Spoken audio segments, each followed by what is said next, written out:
Welcome in, everybody, to Sports Private TV. This is the MLS Live podcast, and we are back after a week off. But last time we were here, we crushed it, which we've been doing a lot of that all year, to be honest, not to toot our own horn too much. But we've had a great season, and last time, episode 21, we went 5-1 and smacked our 2-unit play that we gave out. So Garrett, luckily, has come with treats. We've got 2 more 2-unit plays for us tonight. So looking forward to getting to those. Not much player news to get to, so we can just jump right into it if you're ready, Garrett. I think you're muted. Yes, I'm ready. Sorry, now I'm ready. All right, good to go. Yeah, I just tweeted. Okay, good. Okay, let us begin. Oopsies. Here we go. All right, got it going. First game on the docket, Columbus Crew at home against Philadelphia Union. I don't know why this feels like a rivalry game to me. They're not in the same state, but for some reason it feels that way. Am I way off the mark there? I mean, I don't get rivalry vibes here. Philadelphia, I think in the past, these two teams to me feel like ships that miss each other in the night. When the Crew were at their height, Philly wasn't good. And now Philly, the last couple of seasons, has been good, and the Crew have been steadily rebuilding. So I think this is a great matchup when both teams are very strong, which is kind of where we're getting at with these two now. But no, it is tactically it's going to be super interesting though, between Kirchen and Nancy. So I'm very excited about this game. Yeah, I guess I'm getting those vibes because it's Eastern Conference. Columbus Crew's had some real success in the last decade, and Philadelphia, obviously, the last couple of years have been top of the East. So 2 successful clubs in the East. I stuck with this old Columbus Crew logo because I like it better. So I like it. And that is the right that I reserve as the graphics person. So, so let's go ahead and get to it though. First play kicking us off, and this is one of yours. Yeah. So this is just a 1-unit play, but I'm going to grab the over 3 here. Just a couple of hours ago, it's sitting at -125. So it shouldn't have moved much, if at all. And not really going to dive into a lot of the deep analytics for these matchups tonight. Just kind of going to give you some meat and potatoes and keep it moving. But Philly, when they're on the road, their over/under record is 10-5. They've scored that their road games have had 3 or more goals in 8 of their last 10 matches. In 5 of their last 6 since they were knocked out of Leagues Cup. So on the road, it just opens up a little more. I do like that. Then you got the Crew who have the most goals in the league with 61 scored. They're tied for first with Atlanta in regards to that. Something I'm monitoring is Glesny and Martinez missed tonight. I believe they were both out last game too. So if they both miss, this might get upgraded to me come Saturday to where I maybe find another unit there on it, depending on the price. I do like it a lot more if they do miss. And then we're starting to get into that final stretch for these MLS games with teams having between 4 and 5 matches left in the season. And it's tight races, man. You've got home field up for grabs here, with Philly being 3rd, Columbus being 4th. Philly's at 50 points, Columbus is at 49. But then you have Atlanta and New England at 49 right there in 5 and 6. It's the top 4 teams that get home field advantage. And remember, the playoffs have changed. This first round of playoffs is a best-of-3 series where it goes home, away, home. So the higher seed is going to get 2 home games if it necessitates. So home field advantage is even more important for these playoffs than in years past. So with them sitting at 3rd and 4th, no one wants to drop points. I see the potential for goals here. We know how explosive this Crew team is. I think Philly gets a little more open when they're on the road. I don't think they're going to keep a clean sheet, and so therefore they're going to have to start getting forward. And they're leaking. They had no Glesnes and Martinez tonight, and they gave up. Well, it was two. VAR stepped in, but they gave up two really good looks to Dallas. That game ended 1-1. But yeah, I think this is a push at worst. I do want the push. I don't want it to creep into the 3.25. But yeah, at over 3, I will slap a unit here. Yeah, I dig it. I like what you said about the playoff push. I want to mention about the Columbus Crew, the Zelarayan transition that brought in Diego Rossi is looking more and more like a slam dunk to me, to be honest with you. I think a lot of people, obviously Zelarayan gone, he's such a notable figure for Columbus. I think Wilfred Nancy literally had his guy circled. I think he had Diego Rossi circled for the system he wants to run. And here's the crazy thing. He's 25 years old. Like, it feels like he's been around for 10 years in professional soccer. He's only 25 years old. Zelarayan's about to be 32. And Zelarayan was great, but Diego Rossi is a perfect fit for what Wilfred Nancy wants to do. I just looked. The expected goal numbers that Columbus has been putting up since Rossi came over are ridiculous, to be honest with you. I mean, like over 3 expected goals, 3.89 expected goals against Orlando, just putting up crazy numbers. And the reason I bring up that move is because I think that Nancy got his guy. They're obviously functioning, as a unit, the way that he wants them to, and running his system well. You already mentioned that they've scored more goals than anybody else in Major League Soccer. So I personally was a little bit like, not really worried, but I guess like was waiting and hesitant to see what that was going to look like without Zelarayan, with Rossi in. They haven't missed a beat. In fact, they might be better than they were before Rossi came. So it's important to know what Zelarayan meant to Columbus, right? Like, he was held in high regard throughout the organization, throughout the fan base. They loved that guy. They were willing to cut ties to bring in Rossi. Like, it wasn't that they got a good deal that they could not, which is what we thought, right? When news first broke, we were like, oh man, they just came in and gave him a deal they couldn't refuse for a 32-year-old. No, they cut ties with Zelarayan because they wanted Rossi. If they could have kept both, they absolutely would have. But Rossi was the dude they wanted. And I'll tell you right now, Nancy's already got his guy. He's called Cucho the best 9 in the Americas. Wow. Like he thinks he thinks the world of Cucho. And Zelarayan has freed up Cucho to turn back into a scoring machine, where he's now re-entered the Golden Boot race. So it is good times in Columbus right now from an attack perspective.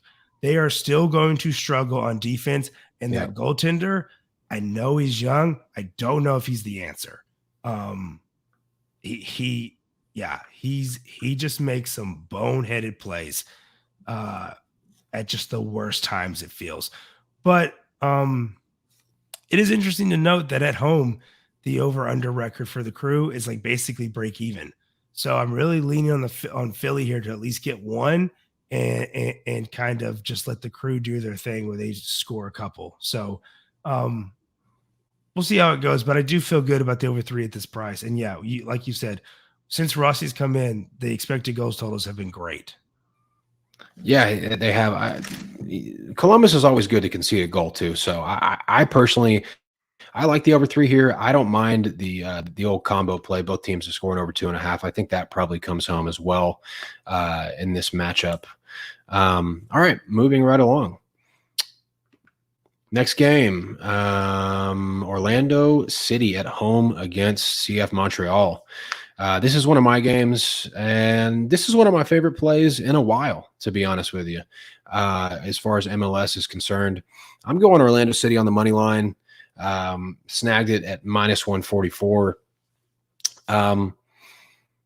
This is pretty cut and dry. Montreal is bad, and they have been bad basically all season, but they have played well at home in spurts, right? So they have put it together where they have been a competent, soccer team at times, and particularly at home this season, where they actually went on a pretty nice run. But they don't have great depth. They're not very good defensively, and they're just not that talented overall as a roster. They got to go on the road here, take on Orlando City, who has put it together recently, especially at home. They've been scoring goals, which that was always the question with this Orlando City squad, especially at the beginning of the year. We knew that they were solid defensively, but you couldn't really trust them to go, score 2 or 3 goals for you. Last 6 home games, expected goal numbers have been great. Let's see, last 6 home games, 3-1, 4-0, 1-1 twice, but in both of those 1-1s, they had over 2 expected goals.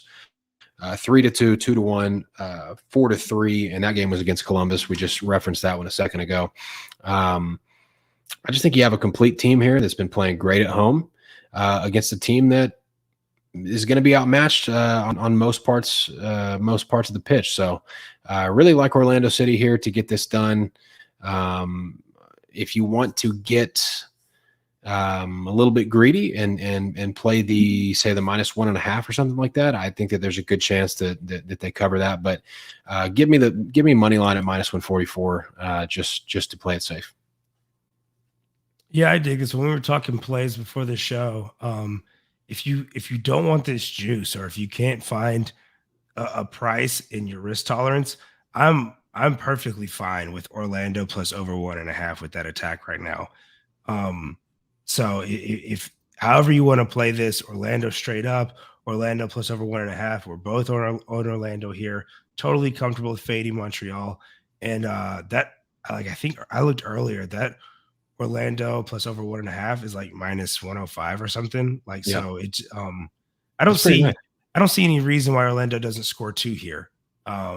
So I guess just play whatever you're feeling good with price wise. Money line -1.5, plus over 1.5.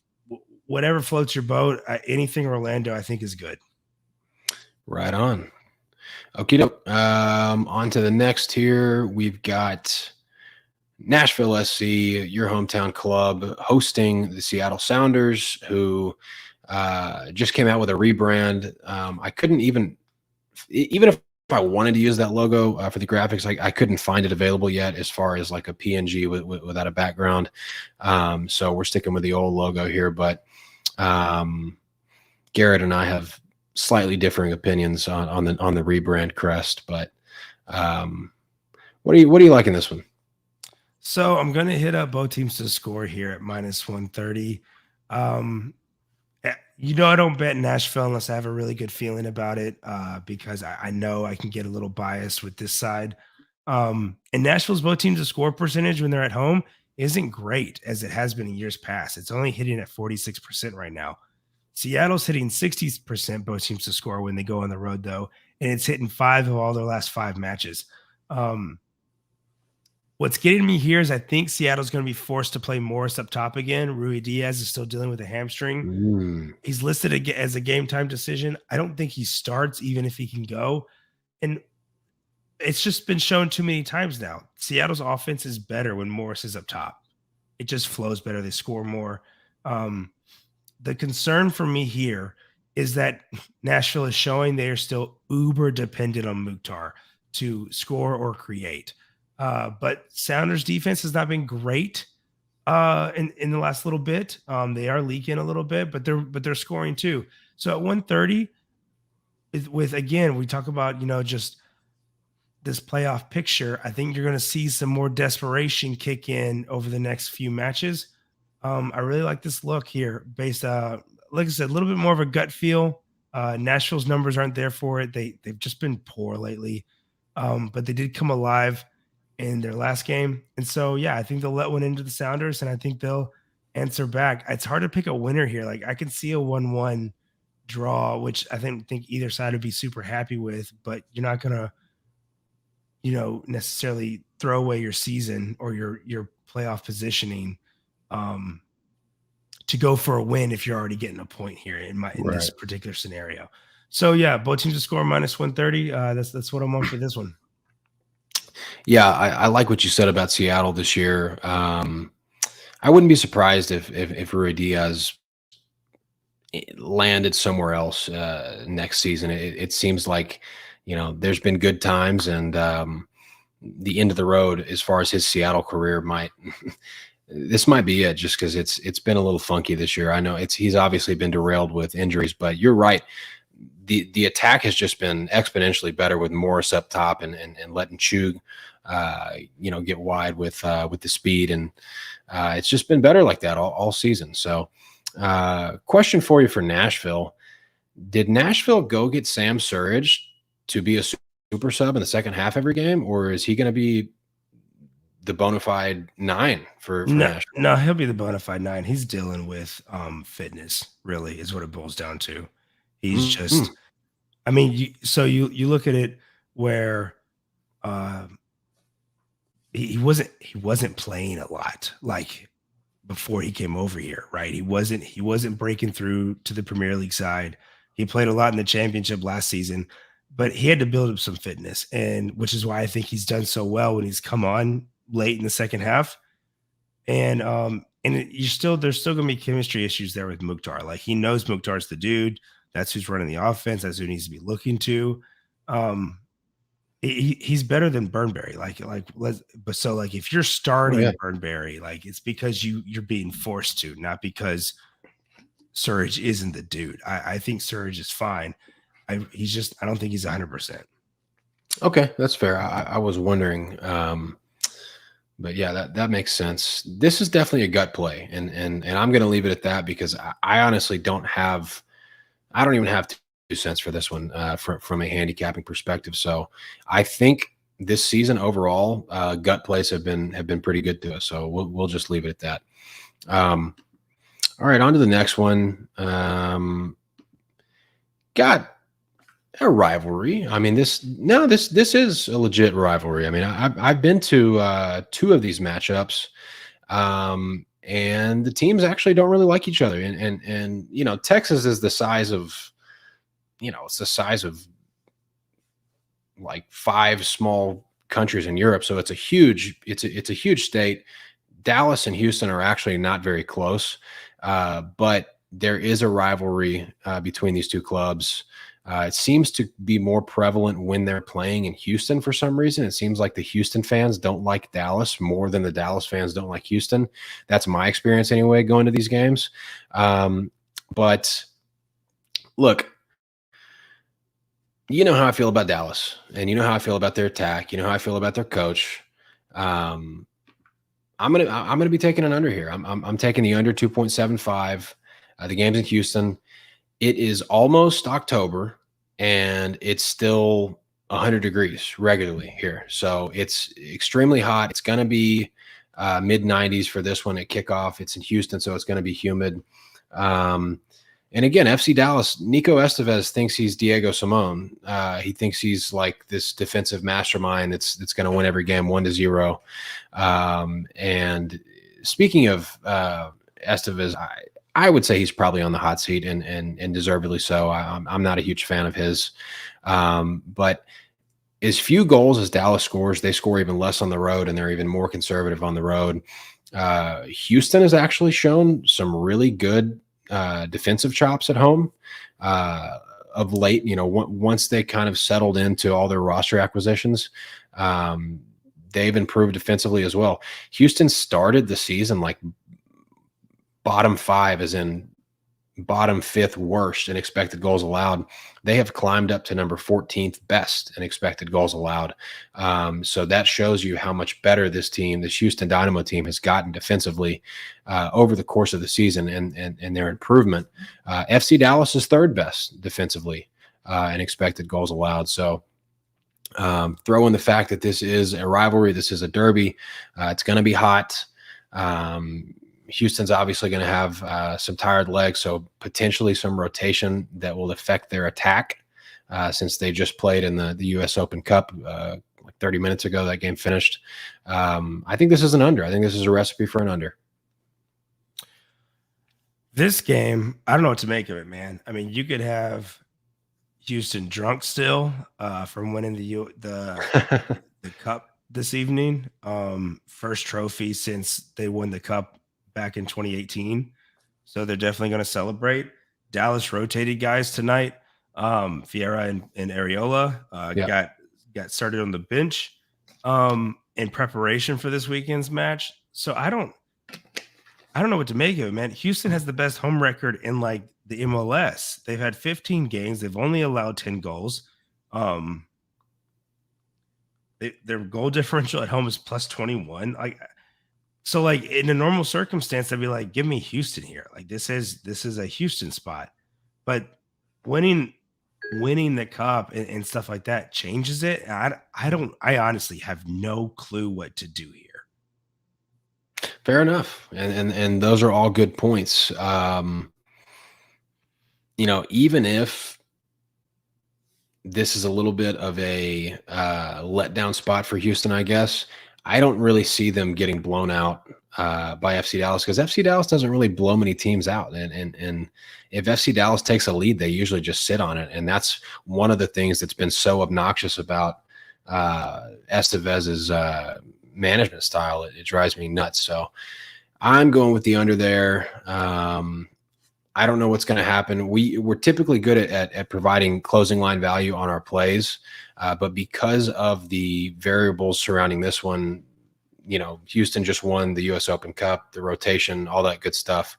I don't know which way this line's going to go, but I'm locking it in now. If you don't mind juice, I think the under 3 is like minus 145, but I feel like this one, I like the minus 105 here on the 2.75. So Houston has the best home record in MLS. They just won a trophy with the U.S.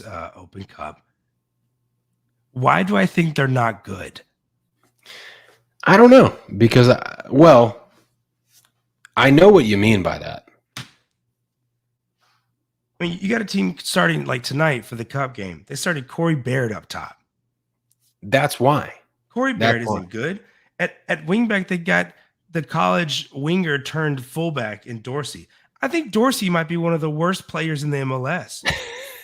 Like he just doesn't offer anything. And then he scored tonight, right? Like I'm just like, what the heck? And then you got Bossy coming from League 2 in France.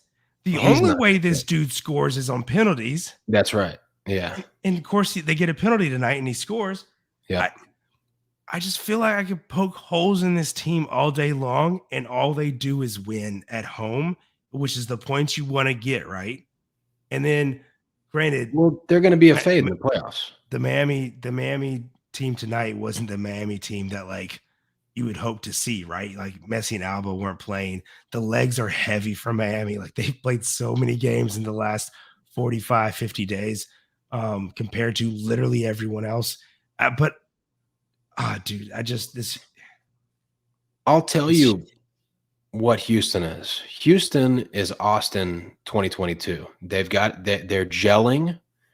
They have bought in, and that's enough to be successful at home in MLS in the regular season. And they've been streaky as well. So I think that's what they are. And I know what you mean by that. Bossy's not good. I like some of their players. I like Carrasquilla. They've got a really good midfield, obviously, with Carrasquilla and Herrera. But yeah, I mean, they're not overwhelming as far as the roster. Like expected goals in the season. Okay, they're sitting 17th. Shots on target per match, they're sitting 18th. Like I'm looking. They're not top 10 in almost anything offensively. But defense is what's carrying them, especially the defense at home. And so it just like the team bugs me, man. I don't think they're good. And yeah, let's just fade the shit out of them in the playoffs. Not at home. No way. I mean, how did that work out for Austin last year? And the way they're playing right now, they're sitting 4th right now. And which, by the way, that playoff race between like 3rd and 7th, actually, here's the here's the race for the Western Conference. All right. LAFC is 2nd at 45 points. Dallas is 9th with 40 points. Ooh, wow. Like Holy this crap. Western race is intense. And so, That could go yeah, any direction. Houston could absolutely find themselves hosting a playoff game. Yep. Just That's wild, true. dude. It's just wild how I feel about this Houston team. And yet all they do is just tell me to shut up every week. I think part of honestly, legitimately, it has been north of 100 degrees the entire season in Houston. So I think that's gotta be part of it, man. That's that it's and And on in Houston, it's an abnormal heat because it's what's the word? Um, it's oppressive because it's so humid and it's hot. Yeah, it's brutal, man. anyways, enough about Houston. They just shaking my head all day long. All righty. On to the next one. Hopefully a more entertaining game. LA Galaxy with your favorite striker in the MLS hosting Portland. Am I turning into like a get off my lawn guy? Like, is that where my That's life is okay. headed right now? That's fine. I'm You've earned yelling it. at Houston. Now I'm going to yell at Billy Sharp. Like, I'm You've just, earned it.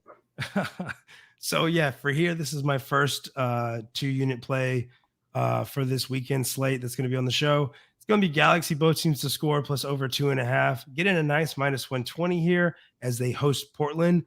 Um, Portland is flying since they fired Severesi. Yep. Just playing out of their minds. And this both teams to score plus over 2.5 has hit in 5 of their last 6 for both sides, both Galaxy games and Portland games. So I just see it continuing here, man. Galaxy's just leaking and scoring like crazy. They have a top 4 attack in expected goals at home. And Galaxy are extremely desperate. We talked about that race for the West. They're 6 points out of that 9th spot right now. So, and they have, they have 4 games left. So it is a tight race. Like they have to win.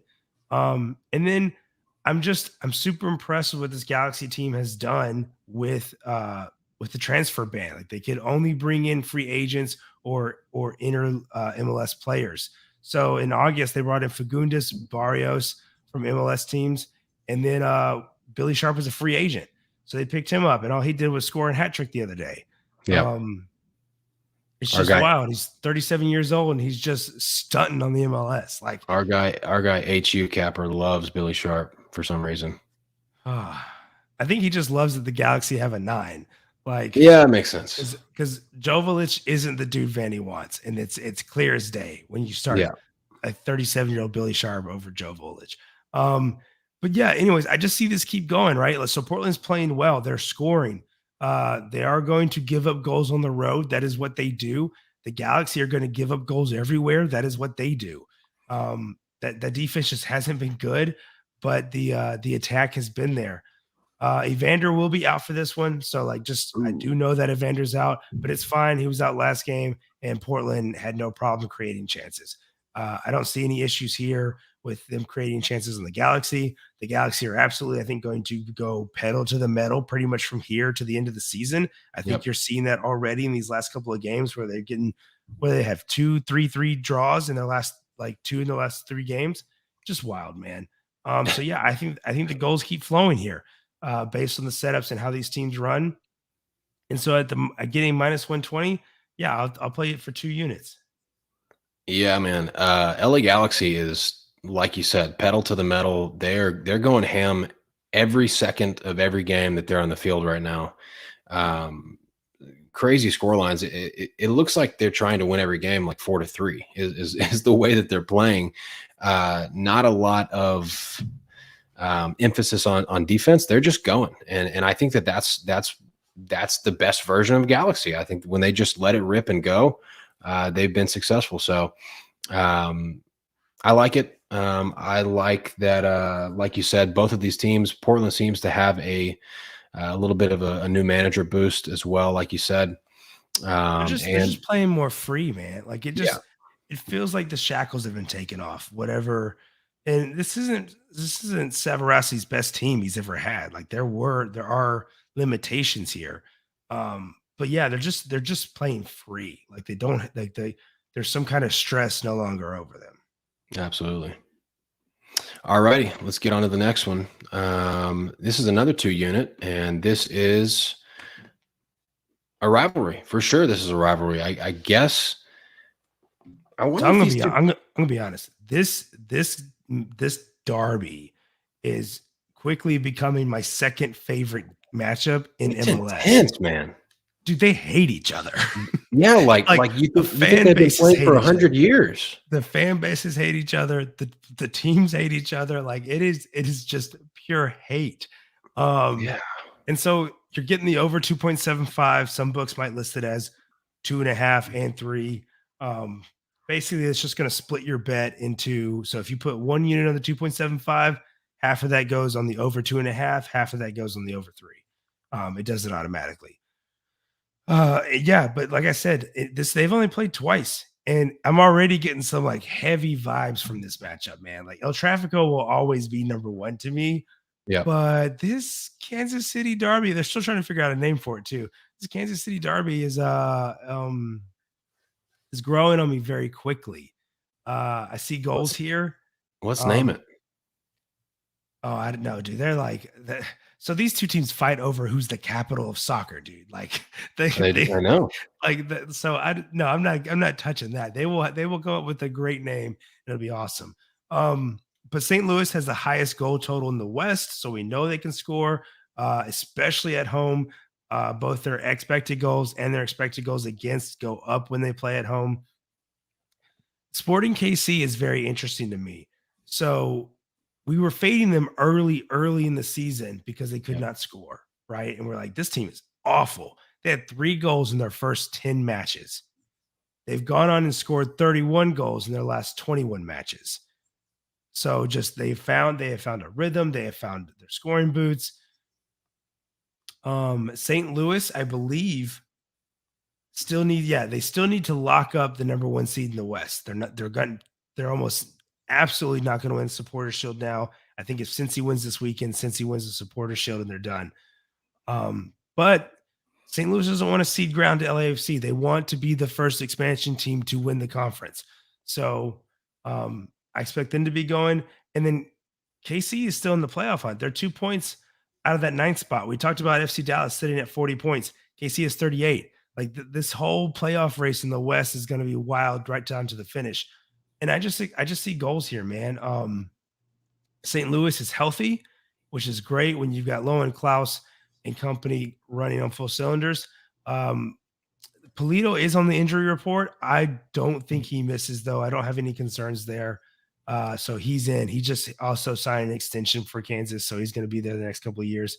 So yeah, I just this is giving me this goal vibes like El Trafico does. Every time they show up, it's just a slugfest and they go at it. Johnny Russell is on a red card as well, so he'll miss.